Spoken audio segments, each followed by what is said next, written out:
படம் காந்த அந்த படத்தை பத்தி பேசல நம்ம அர்த்தமே கிடையாது. ஏன்னா இது படமே இல்லைங்க. இது வந்து பாத்தீங்கன்னா என்ன சொல்றது, ஒரு ஆர்ட் பிலிம். மனசுக்கு வந்து அப்படியே நெஞ்சில குத்தி குத்தி போற வலியை கொடுக்குற இந்த படம் தான் சொல்றேன். நிறைய இடத்துல வந்து பெரிய நம்ம இவ்வளவு ஒரு தாடி இவ்வளவு மீச வச்சாலும் 2-3 சீன்ல கல்ல தண்ணி கொட்டிருச்சு. அதெல்லாம் அழுக போறோம்னு நினைச்ச அழுகுதுல ஒரு சீன் கண்ணாடி முன்னாடி பண்ணிருப்பாப்ல, ஒரு 4 டைலாக பேசி கண்ணாடி முன்னாடி அதாண்டா அவன் ஷார்ட் இருந்துட்டு சமுத்திரடி சொல்றாப்ல. பேசிக்கிட்டு இருக்கும் போதே டைரக்டருக்கும் நடிகருக்கும் ஈகோ இருக்கு இல்லையா, இந்த ஈகோ தாண்டி அவர் கட்டு சொன்ன பின்னாடி ஒரு விஷயம் பண்ணுவாப்ல, டம்முன்னு கண்ணாடியில வந்து மண்டையை முட்டுவாப்ல. நம்ம கண்ணில இருந்து அப்படியே விழுந்து பதட்டம் ஆயிடுவோம்.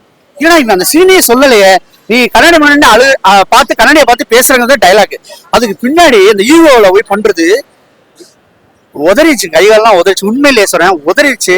உண்மையிலேயே இந்த படத்துல வந்து பெருசா 100 கோடி 200 கோடி 300 கோடி ஓடுறதுக்குள்ள எந்த ஒரு இதுவுமே எலமெண்ட்ஸே இந்த படத்துல இல்ல.